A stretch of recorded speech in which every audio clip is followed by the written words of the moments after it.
언니는 이미 결혼할 때 많이 받았잖아. 이제 와서 이 집까지 가지겠다고? 무슨 소리야? 내가 엄마를 제일 오래 모셨어. 이 집은 당연히 내 몫이지. 나 오늘 집 팔았어요. 15억짜리 이 아파트. 오늘 아침 계약했어요. 며느리가 명의 넘기라고 할 때마다 고개만 끄덕이던 내가 정작 팔아버렸다니까요. 며느리 얼굴 생각하면 지금도 웃음이 나와요. 아니, 웃음이라기보다는 뭐랄까, 후련함. 73년 인생에서 이렇게 속 시원한 적이 처음인 것 같아요. 내 이름은 김정숙. 올해 73이에요. 젊었을 때는 동대문 시장에서 옷 장사를 했어요. 남편은 일찍 세상을 떠났고 나 혼자 아들 하나 키우느라 악착같이 살았죠. 손에 물 마를 날이 없었어요. 새벽 4시에 일어나서 시장 가고 밤 11시에 집에 들어오는 게 일상이었으니까요. 그렇게 30년을 일했어요. 내 손으로 번 돈으로 이 아파트를 샀을 때 정말 하늘을 날 것 같았어요. 강남은 아니지만 노원구 중계동. 그래도 서울이잖아요. 30평대 아파트에 15억. 내가 이런 집에서 살 수 있다니. 통장에 찍힌 숫자를 보면서 얼마나 울었는지 몰라요. 아들 민수는 그때 35이었어요. 회사 다니면서 열심히 살고 있었죠. 결혼은 좀 늦었지만 그래도 괜찮은 여자 만나서 결혼한다기에 얼마나 기뻤는지. 며느리 수진이는 첫인상이 참 단정했어요. 목소리도 곱고 인사성도 밝고 어머님 잘 부탁드려요라고 할 때만 해도 정말 착한 애인 줄 알았어요. 엄마, 우리 신혼집 알아보는 중이에요. 전세 2억 정도면 괜찮은데 나오더라고요. 민수가 그렇게 말했을 때 나는 가슴이 뭉클했어요. 우리 아들이 이렇게 컸구나. 이제 제 가정을 꾸리는구나. 그런 생각에 눈물이 핑 돌더라고요. 그래, 엄마가 전세금은 보태줄게. 2억 정도야 뭐. 30년 모은 돈 중에서 2억은 큰 돈이었지만 아들 결혼인데 당연한 거 아니에요? 부모 마음이 다 그렇잖아요. 내 남은 생보다 자식의 앞날이 더 중요한 게 부모 마음이니까요. 결혼식은 조촐하게 했어요. 수진이네 쪽 하객도 많지 않았고 우리도 친척이 많은 편이 아니어서 작은 예식장에서 간단히 치렀죠. 시 끝나고 수진이가 내 손을 꼭 잡으면서 말했어요. 어머님, 정말 감사해요. 제가 잘할게요. 그 말을 듣는 순간, 아, 정말 좋은 며느리를 만났구나 싶었어요. 이 손을 놓지 말아야겠다고 다짐했죠. 신혼 초에는 다 좋았어요. 명절 때마다 우리 집에 와서 차례도 지내고, 가끔 주말에 놀러 와서 밥도 같이 먹고, 수진이가 만든 음식을 먹으면서 우리 며느리 요리 솜씨가 정말 좋네라고 칭찬하면 수진이는 수줍게 웃곤 했어요. 그런데 그게 언제부터였을까요? 뭔가 이상한 기운이 느껴지기 시작한 게 결혼 2년 차쯤이었나? 수진이 얼굴에서 웃음이 사라지더라고요. 어머님, 저희 전세 계약이 곧 끝나요. 어느 날 민수가 전화를 했어요. 목소리가 좀 무거웠어요. 그래, 그럼 다시 집 알아봐야겠네. 요즘 전세가 많이 올랐다면서. 네, 그게. 어머님, 민수는 한참을 머뭇거리더니 말했어요. 전세금이 3억으로 올랐대요. 집주인이 1억을 더 내거나 나가라고 하는데 저희 여유가 없어서요. 아, 그렇구나. 돈이 필요하구나. 나는 바로 알아차렸어요. 그래, 얼마나 필요한데? 죄송한데 1억만 더 빌려주실 수 있을까요? 꼭 갚을게요, 엄마. 빌려주다니. 무슨 소리예요? 아들한테 빌려준다는 게 말이나 돼요? 주는 거지. 그래서 나는 흔쾌히 그랬다고 했어요. 알았어. 걱정 마. 엄마가 해결해 줄게. 통장에서 1억을 빼서 민수한테 보냈어요.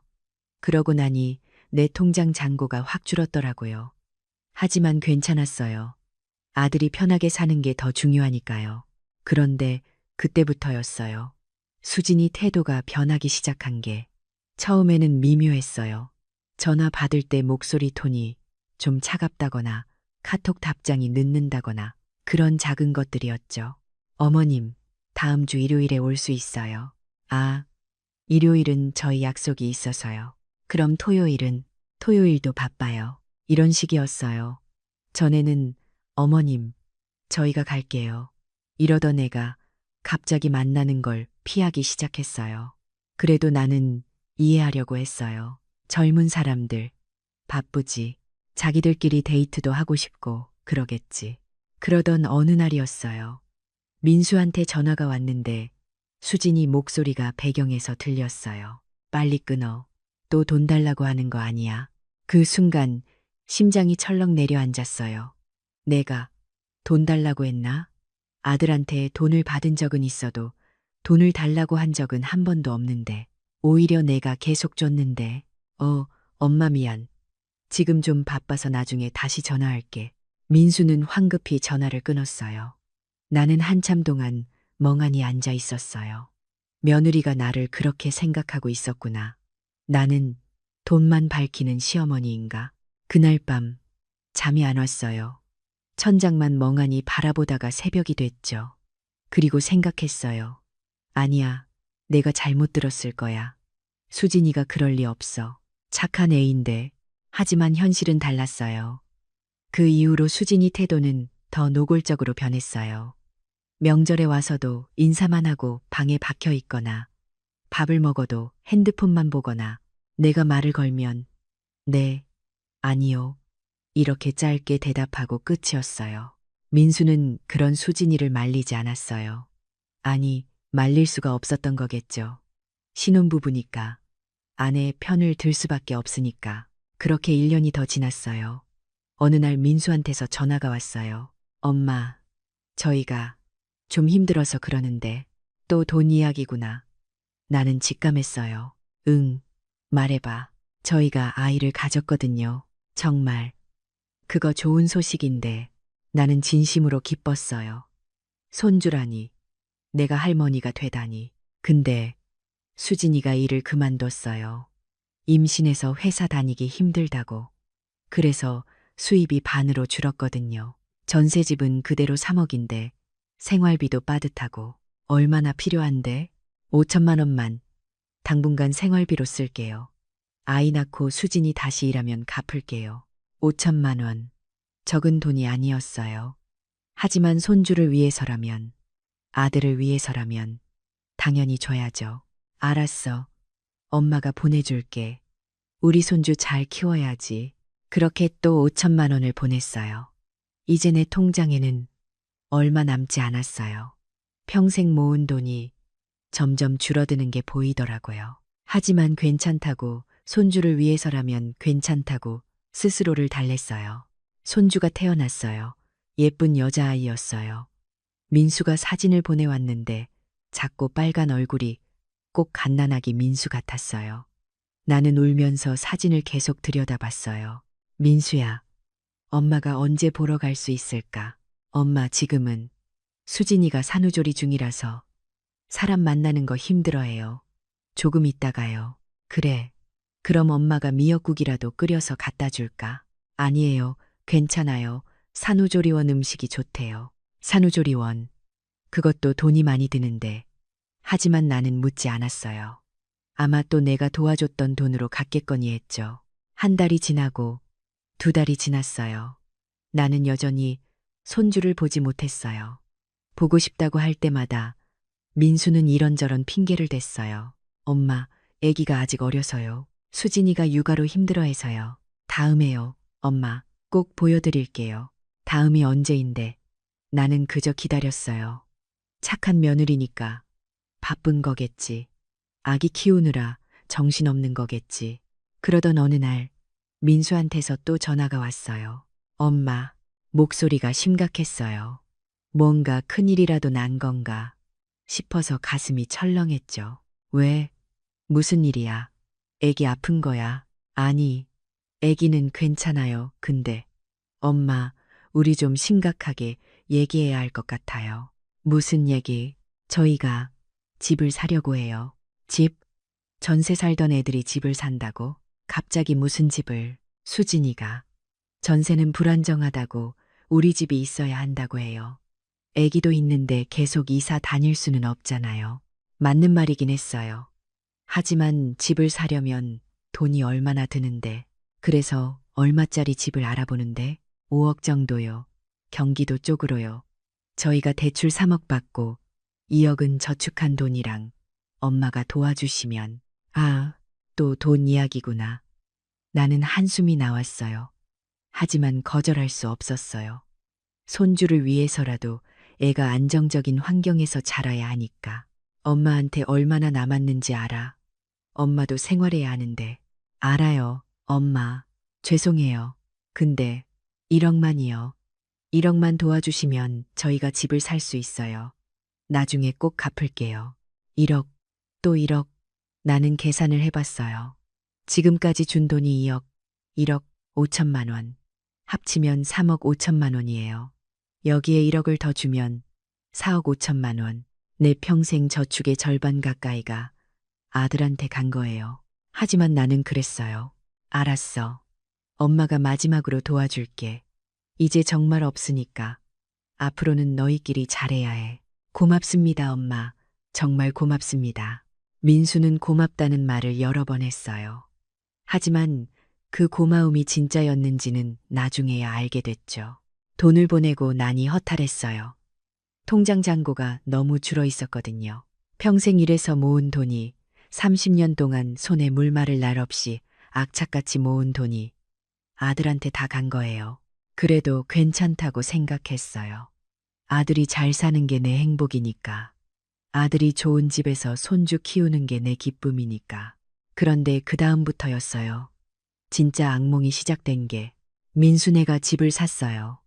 경기도 평촌에 있는 25평짜리 아파트였어요. 그리 크지 않지만 깨끗하고 좋은 집이었죠. 나는 축하한다고 전화했어요.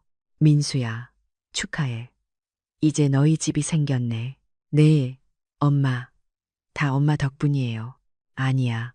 엄마가 뭘 했다고 너희가 열심히 산 거지.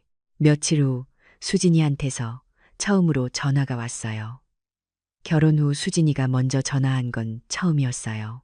어머님, 저예요. 수진아. 무슨 일이야? 저희 집들이 하려고 하는데요. 어머님 오실 수 있으세요? 집들이라니. 나는 너무 기뻤어요. 드디어 손주도 보고 새 집도 구경할 수 있겠구나.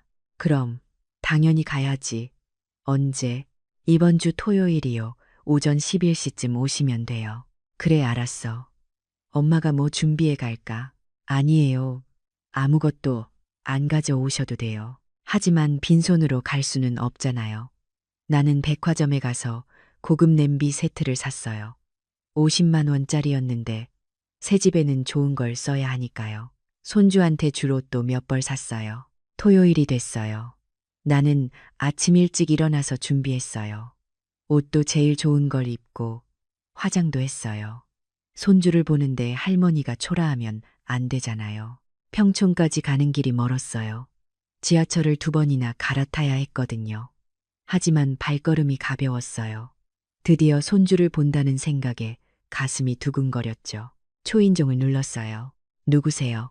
수진이 목소리였어요. 나, 엄마야. 문이 열렸어요. 수진이가 나왔는데 표정이 영 안 좋더라고요.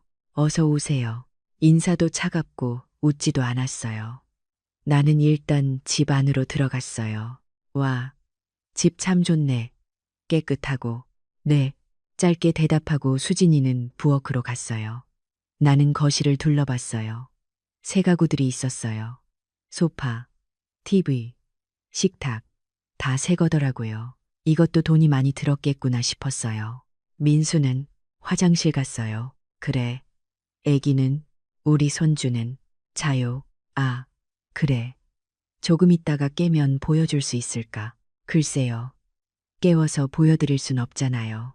수진이 말투가 날카로웠어요. 뭔가 기분이 안 좋은 것 같았는데 나는 그냥 참았어요. 사누라서 예민한가 보다 싶었죠. 민수가 나왔어요.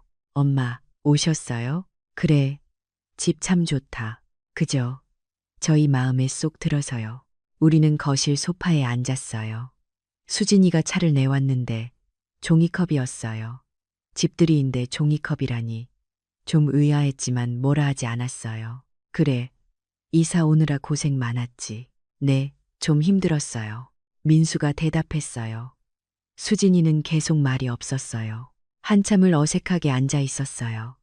다른 집들이 손님들도 올 건지 물어봤더니 민수가 말했어요. 아니요.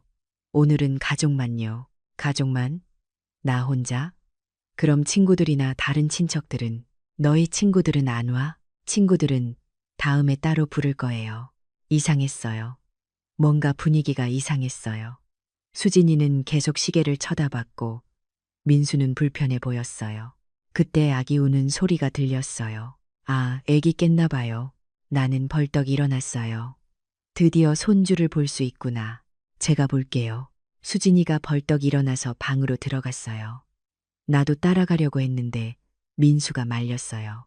엄마, 수진이가 데리고 나올 거예요. 여기 앉아 계세요. 앉아 있으라고? 손주를 보는데. 하지만 나는 앉았어요. 며느리 눈치를 봐야 하니까. 한참 후에 수진이가 아기를 안고 나왔어요. 작고 예쁜 아기였어요. 사진으로 봤던 것보다 훨씬 더 예뻤어요. 내 손주라니 가슴이 벅차올랐어요. 어머, 우리 손주 정말 예쁘다. 내가 한번 안아봐도 될까? 아기가 낯을 가려서요. 수진이가 차갑게 말했어요. 낯가림. 아직 어린데 벌써 낯을 가려? 네. 다른 사람이 안으면 울어요. 그게 말이 돼요? 내가 다른 사람이에요. 할머니인데. 하지만 나는 참았어요. 그냥 멀리서라도 보자. 그렇게 생각했어요. 그래, 그럼 엄마가 저기서 볼게. 아기를 보면서 나는 계속 웃었어요. 작은 손, 작은 발, 모든 게 신기하고 예뻤어요. 내 핏줄이 저렇게 작고 예쁜 생명으로 태어났다니. 점심시간이 됐어요. 수진이가 음식을 차렸는데 배달 음식이었어요. 짜장면하고 탕수육. 집들이인데 배달 음식이라니. 좀 실망스러웠지만 뭐라 하지 않았어요. 맛있게 먹어요. 우리는 말없이 밥을 먹었어요. 분위기가 너무 어색했어요. 뭔가 말을 해야 할 것 같은데 입이 안 떨어졌어요. 밥을 먹고 나서 나는 가져온 선물을 꺼냈어요. 이거 새집 축하 선물이야. 냄비 세트인데 좋은 거야. 수진이가 받아들더니 대충 봤어요. 네, 감사합니다. 감사하다는 말은 하는데 표정은 별로였어요. 뭔가 마음에 안 드는 것 같았어요. 그리고 이건 애기 옷이야. 백화점에서 샀어. 안에 수진이는 옷을 보더니 한숨을 쉬었어요. 작게 하지만 나는 들었어요. 왜? 마음에 안 들어? 아니에요. 근데 어머님, 이런 거 안 사오셔도 돼요. 손주한테 할머니가 옷 하나 사주는 게 뭐가 어때서? 우리가 다 있어요. 그리고 이런 스타일은 수진이는 말을 흐렸어요. 내가 산 옷이 촌스럽다는 거였어요. 50만 원짜리 냄비도 애기 옷도 다 마음에 안 드는 거였어요. 그 순간 가슴이 철렁했어요. 아, 나는 환영받지 못하는구나. 여기서, 그래, 미안. 엄마가 센스가 없어서. 아니에요. 그런 뜻이 아니라. 하지만 수진이 표정은 그런 뜻이 맞았어요. 나는 더 이상 있고 싶지 않았어요. 그래, 엄마 이제 갈게. 너희도 바쁠 테고. 벌써요. 좀 더 계시다 가시죠. 민수가 말했지만 진심은 아닌 것 같았어요. 수진이는 아무 말도 안 했고요. 아니야. 집에 가서 할 일이 있어. 너희 잘 살아. 나는 서둘러 나왔어요. 현관문을 나서는데 뒤에서 수진이 목소리가 들렸어요. 휴, 겨우 갔네. 그 말을 듣는 순간 눈물이 왈칵 쏟아졌어요. 나는 겨우 참으면서 엘리베이터를 탔어요. 엘리베이터 안에서 혼자 울었어요. 내가 왜 이렇게 천덕꾸러기가 됐을까? 집에 돌아와서 며칠 동안 넋이 나갔어요. 밥맛도 없고 아무것도 하기 싫었어요. 그냥 하루 종일 소파에 앉아서 멍하니 있었죠. 민수한테서 전화가 왔어요. 엄마, 그날은 죄송해요. 수진이가 좀 피곤해서 그랬나 봐요. 아니야, 괜찮아. 엄마가 이해해. 다음에 또 놀러 오세요. 응, 그래. 하지만 나는 알았어요. 다음은 없을 거라는 걸. 나는 이제 저 집에 환영받지 못한다는 걸. 몇 달이 지났어요. 민수와 통화는 가끔 했지만 만나지는 못했어요. 손주 사진만 가끔 보내왔는데 그걸로 위로해야 했죠. 그러던 어느 날 민수한테서 또 전화가 왔어요. 이번에는 목소리가 정말 심각했어요. 엄마, 저희가 큰일 났어요. 무슨 일인데? 제가 회사에서 잘렸어요. 뭐, 갑자기 왜? 구조조정이래요. 저만 잘린 게 아니라 부서 전체가. 어쨌든 이제 실직자예요. 하늘이 무너지는 것 같았어요. 아들이 실직이라니. 그럼 어떡하려고? 취직 알아보고 있는데 요즘 경기가 안 좋아서 쉽지 않아요. 근데 문제는 대출이에요. 대출. 네. 집 살 때 3억 대출 받았잖아요. 매달 200만 원씩 갚아야 하는데 제가 수입이 없으니. 엄마, 저희 진짜 큰일 났어요. 민수 목소리가 떨렸어요. 정말 절박한 것 같았어요. 수진이는 일 안 해. 애기 키우느라 못해요. 어린이집 보내려면 또 돈이 드는데 그것도 없고 나는 한숨이 나왔어요. 또 돈이에요. 하지만 이번엔 정말 심각한 상황이었어요. 얼마나 필요한데? 당분간 한 달에 100만 원씩만 도와주실 수 있을까요? 제가 취직할 때까지만요. 한 달에 100만 원. 언제 취직할지도 모르는데. 하지만 거절할 수 없었어요. 아들이 집을 잃을 수도 있는 상황인데. 알았어. 엄마가 도와줄게. 고맙습니다, 엄마. 정말 죄송해요. 그렇게 또 돈을 보내기 시작했어요. 한 달에 100만 원씩, 내 연금이 80만 원인데, 거기다 저축한 돈까지 털어서 보냈어요. 한 달, 두 달, 세 달. 민수는 취직이 안 됐어요. 나는 계속 돈을 보냈고, 내 통장은 점점 바닥이 났어요. 그러던 어느 날, 수진이한테서 전화가 왔어요. 민수가 아니라 수진이 직접이었어요. 어머님, 저예요. 응, 수진아. 무슨 일이야? 어머님께 말씀드릴 게 있어서요. 수진이 목소리가 단호했어요. 뭔가 안 좋은 예감이 들었어요. 뭔데? 어머님, 이제 저희 좀 내버려 두셨으면 좋겠어요. 뭐, 어머님이 계속 간섭하시잖아요. 전화도 자주 하시고, 애기 보러 오시겠다고 하시고, 저희도 우리 생활이 있는데 좀 불편해요. 내가 간섭했다고. 나는 그냥 손주가 보고 싶어서 아들이 걱정돼서 전화한 건데, 그게 간섭이라고. 수진아, 나는.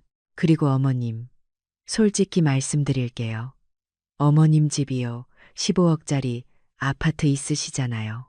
갑자기 내 집 이야기가 왜 나와요? 그게 왜 그 집을 저희한테 넘기시면 안 될까요?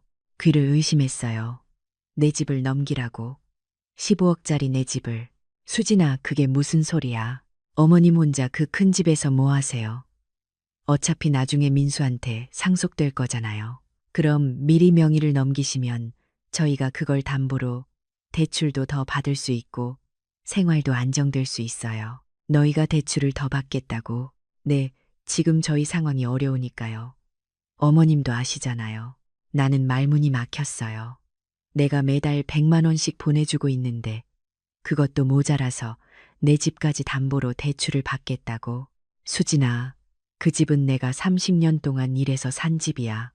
내가 지금도 그 집에 살고 있고, 그러니까 명의만 넘기시라는 거예요. 계속 거기 사시면 되잖아요.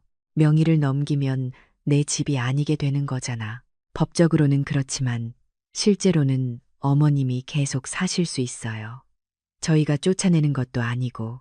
수진이 말투가 점점 날카로워졌어요. 마치 당연한 걸 요구하는 것처럼. 수진아, 나는 그럴 수 없어. 그 집은 내 평생 재산이야.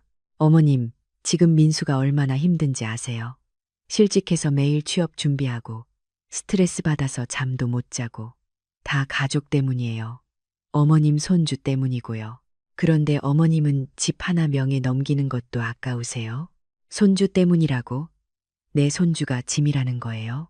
수진아, 그건 아니잖아. 아니긴 뭐가 아니에요. 어머님은 그냥 혼자 편하게 사시면 되지만 저희는 아이 키우면서 생활비 걱정하고 대출 걱정하고 매일매일이 전쟁이에요. 수진이가 소리를 질렀어요. 나는 너무 놀라서 아무 말도 못했어요. 저희한테 집 하나 넘기는 게 그렇게 아까우세요? 어차피 어머님 돌아가시면 민수거 되는 거잖아요. 그럼 미리 주시는 게 뭐가 어때서요? 수진아, 어머님 생각해 보세요. 집 명의만 넘기시면 저희가 대출 받아서 민수가 사업도 할 수 있어요. 그럼 우리 가족이 다 잘 살 수 있다고요. 사업. 민수가 사업을 한다고. 민수가 사업을 하겠다고. 네. 친구가 같이 하재요. 자금만 있으면 바로 시작할 수 있대요. 취직도 안 되니까 이제 사업을 한다고? 그것도 내 집을 담보로. 수진아, 나는 안 돼. 그건 정말 안 돼. 왜요? 왜 안 돼요? 어머님은 자식이 잘 되는 게 싫으세요? 그런 게 아니라, 그럼 뭐예요? 돈이 아까우세요? 집이 아까우세요? 수진아, 그 집은 내가 살 곳이야. 나도 늙었어. 내가 살 곳이 없어지면 난 어디로 가야 하는데. 그러니까 명의만 넘기시라니까요. 계속 거기 사시면 되잖아요. 명의를 넘기면 내 집이 아니잖아. 그럼 나는 남의 집에 사는 거야. 에휴, 답답하네. 어머님, 요즘 세상이 어떤 세상인데 그렇게 생각하세요? 명의는 이름일 뿐이에요. 나는 더 이상 말을 할 수가 없었어요. 수진이는 내 말을 전혀 이해하지 못했어요. 아니, 이해하고 싶지 않았던 거겠죠. 어머님, 일주일 드릴게요. 일주일 동안 생각해 보세요. 그리고 결정하시면 연락 주세요. 수진이는 일방적으로 전화를 끊었어요. 나는 한참 동안 전화기를 들고 멍하니 앉아 있었어요. 내 집을 넘기라고. 내가 30년 동안 악착같이 일해서 산 집을 명의만 넘기면 된다고. 계속 살 수 있다고. 하지만 나는 알아요. 명의를 넘기는 순간 그 집은 내 것이 아니게 돼요. 법적으로도 실질적으로도 언제든지 쫓겨날 수 있어요. 그날 밤 잠을 한숨도 못 잤어요. 계속 생각했어요. 내가 뭘 잘못한 걸까? 아들을 위해서 평생을 바쳤는데 왜 이렇게 됐을까? 다음 날 민수한테서 전화가 왔어요. 엄마, 수진이한테 들었어요. 민수야, 엄마, 저도 수진이 말이 좀 심했던 것 같아요. 미안해요. 너도 그렇게 생각하는 거야. 엄마 집을 넘기라고. 민수는 한참 침묵했어요. 그 침묵이 답이었어요. 엄마, 저희가 정말 힘들어요. 대출도 못 갚고 생활비도 부족하고 매일 수진이랑 싸워요. 돈 때문에. 그래서 엄마 집을 넘기라고? 명의만이에요. 엄마. 엄마는 계속 거기 사시면 돼요. 저희가 그냥 그걸로 대출을 좀 더 받아서. 그 대출은 누가 갚는데? 제가 갚죠. 사업하면 돈 벌어서 갚을 수 있어요. 사업이 되면 다행인데 안 되면. 민수는 대답하지 못했어요. 사업이 안 되면 대출을 못 갚아요. 그럼 집이 넘어가요. 내 집이. 민수야, 엄마가 너한테 얼마나 줬는지 알아? 알아요. 4억 5천만 원이야. 거기다 매달 100만 원씩 지금까지 6개월. 600만 원. 합치면 5억이 넘어. 엄마가 평생 모은 돈의 반 이상을 너한테 줬어. 그것도 모자라서 이제 집까지 넘기라고? 엄마, 저도 이러고 싶지 않아요. 하지만 방법이 없어요. 수진이도 매일 스트레스 받고, 애기도 있고. 그럼 엄마는 어떻게 해? 엄마는 계속 거기 사시면 되잖아요. 나는 전화를 끊었어요. 더 이상 할 말이 없었어요. 며칠 동안 진짜 고민했어요. 밥도 못 먹고 잠도 못 자고 거울을 보니 10년은 늙은 것 같았어요. 친구 영희한테 전화했어요. 영희는 나랑 시장에서 같이 장사하던 친구예요. 영희야, 나 좀 만날 수 있어? 그래. 무슨 일이야? 목소리가 왜 그래? 우리는 동네 찻집에서 만났어요. 나는 영희한테 모든 걸 털어놨어요. 아들한테 준 돈, 며느리의 요구, 모든 걸. 정수가 정신 차려. 영희가 내 손을 꽉 잡았어요. 절대로 진명에 넘기면 안 돼. 넘기는 순간 넌 노숙자야. 하지만 아들이 뭐, 아들이 널 이렇게 만들었잖아. 정수가 내가 아들한테 준 게 얼마야? 5억이 넘는다며? 그것도 모자라서 집까지 달라고? 그래도 내 아들인데 아들이면 다야. 아들이라고 엄마를 거지로 만들어도 돼? 영희 목소리가 떨렸어요. 화가 난 거예요. 나 대신 정수가 내가 알잖아. 너 그 집 사려고 얼마나 고생했는지. 밤낮 없이 일하고 밥도 제대로 못 먹고 그렇게 산 집을 왜 넘겨? 명의를 넘기면 끝이야. 법적으로 내 집이 아니게 되는 거야. 그래도 계속 살 수 있다잖아. 누가 그래? 며느리가, 정수가. 정신 차려. 며느리가 지금 널 어떻게 대하는데 진명에 넘기면 더 심해져. 넌 그냥 빌부터 사는 시어머니가 되는 거야. 영희 말이 맞았어요. 나도 알고 있었어요. 하지만 인정하고 싶지 않았어요. 그럼 난 어떻게? 아들이 집을 잃으면 그건 아들이 해결할 문제야. 네가 해결할 문제가 아니라고. 정수가, 네 인생도 소중해. 네가 살 곳도 지켜야 해. 집에 돌아와서 나는 결정했어요. 안 된다고. 집은 못 넘긴다고. 수진이한테 전화했어요. 수진아, 나야. 네, 어머님. 결정하셨어요? 응. 나는 집을 넘길 수 없어. 뭐라고요? 미안하지만 그 집은 내가 살아야 해. 명의를 넘길 수 없어. 어머님, 지금 농담하세요? 아니야. 진심이야. 어머님, 수진이가 소리를 질렀어요. 지금 민수가 얼마나 힘든지 아세요? 저희 가족이 얼마나 어려운지 아세요? 그런데 집 하나 못 넘겨주세요. 수진아, 미안해. 하지만 나도 살아야 해. 정말, 알겠어요. 어머님 뜻이 그러시다면 어쩔 수 없죠. 하지만 어머님, 앞으로 저희한테 기대하지 마세요. 뭐, 저희도 이제 어머님 몰라요. 당신 마음대로 사세요. 손주도 보여드릴 생각 없고요. 수진아, 그리고 민수한테도 연락하지 마세요. 저희 가족이래 이제 간섭하지 마시고요. 전화가 끊겼어요. 나는 멍하니 앉아 있었어요. 이게 끝인가? 내 아들과 내 손주와 이렇게 끝나는 건가? 한 달이 지났어요. 민수한테서 연락이 없었어요. 내가 전화해도 받지 않았어요. 문자를 보내도 일십이었어요.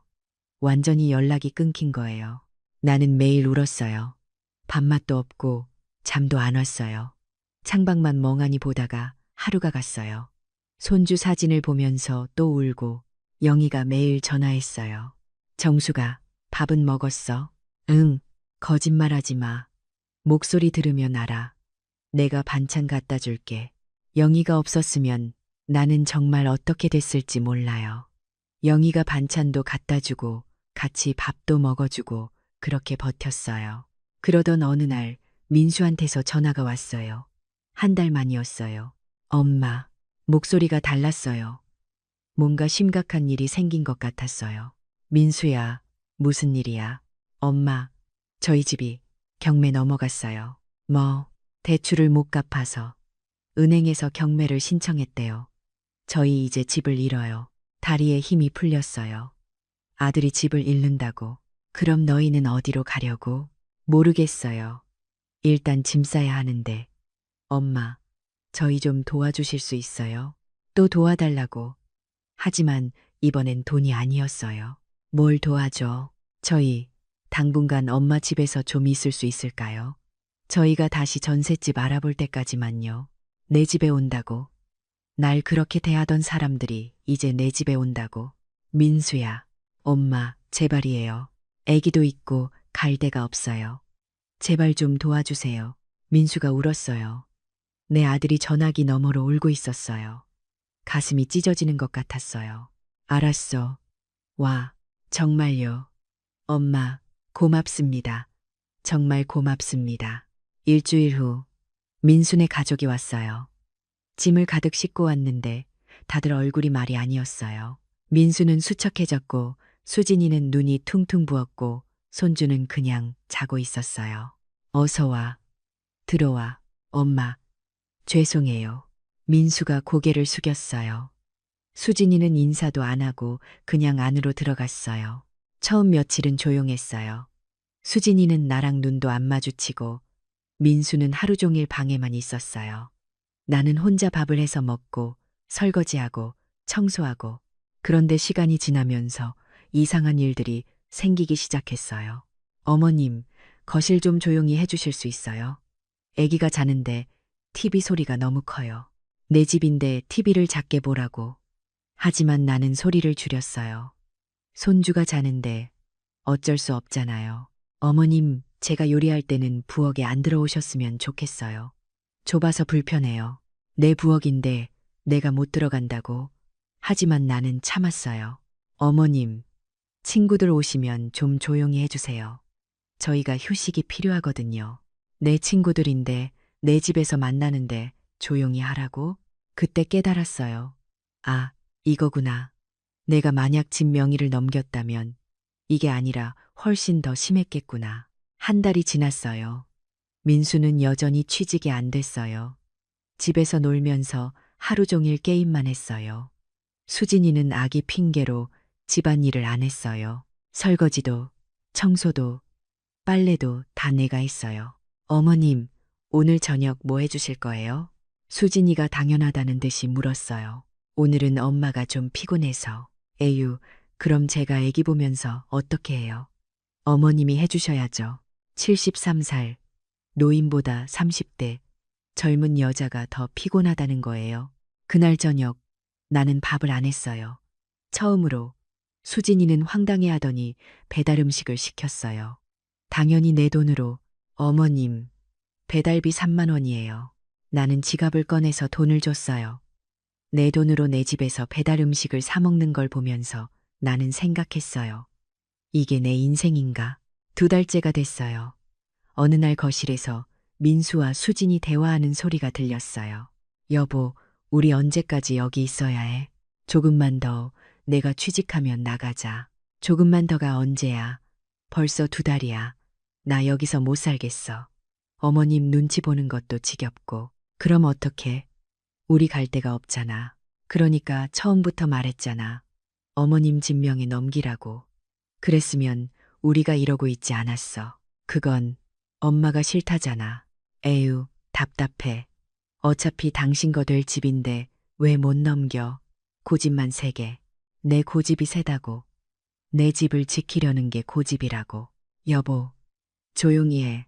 엄마 들으면 어떡해. 듣게 해. 어머님도 알아야죠. 우리가 얼마나 힘든지. 나는 방문을 열었어요. 수진아. 수진이가 깜짝 놀라서 돌아봤어요. 네, 네가 힘들다는 거 엄마도 알아. 근데 나도 힘들어. 뭐가 힘드세요? 내 집에서 내가 눈치 봐야 하는 게 힘들어. 내 돈으로 너희 먹여 살리는 게 힘들어. 어머님, 나는 73살이야. 더 이상 일할 수도 없어. 연금 80만 원으로 살아야 하는데 지금 너희 때문에 매달 300만 원씩 나가. 내 저축이 바닥나고 있어. 그럼 저희 보고 어떡하라고요? 나가라고요? 아니야, 나가라는 게 아니라 제발 부탁인데 날 좀 사람 대접해줘. 내 집에서 내가 주인이라는 걸 좀 인정해줘. 저희가 언제 어머님을 사람 대접 안 했어요? 수진이가 발끈했어요. 지금도 그러잖아. 엄마 말은 안 듣고 대답도 없고 엄마가 뭘 해도 불만이고. 그럼 어머님은 저희가 불만 없이 여기 살 거라고 생각하셨어요. 저희 집도 잃고 여기 얹혀 사는데 얹혀 산다는 게 그렇게 창피해? 그럼 나가든지. 어머님, 민수가 나섰어요. 엄마, 그렇게 말씀하시면 안 돼요. 왜 안 돼? 내가 틀린 말 했어. 엄마도 좀 이해해 주세요. 수진이도 지금 힘들어요. 나도 힘들어. 왜 나는 이해 안 해줘? 엄마는 엄마잖아요. 그 말을 듣는 순간 모든 게 무너졌어요. 엄마니까 이해해야 한다고. 엄마니까 참아야 한다고. 엄마니까 희생해야 한다고. 알았어. 엄마니까 그래야 하는구나. 나는 방으로 들어갔어요. 그리고 그날 밤 결심했어요. 다음 날 아침 나는 부동산에 전화했어요. 여보세요. 집 좀 내놓으려고 하는데요. 네. 어디 집이신가요? 노원구 중계동이요. 15억짜리 아파트요. 아, 네. 한번 나와 보시겠어요? 부동산에 갔어요. 사장님이 집을 보러 왔고 가격을 정했어요. 요즘 시세로는 14억 8천 정도 받으실 수 있을 것 같아요. 금매로 내놓으시면 더 빨리 팔릴 거고요. 금매로 해주세요. 네. 금매요? 그럼 14억 5천 정도로. 상관없어요. 빨리 팔아주세요.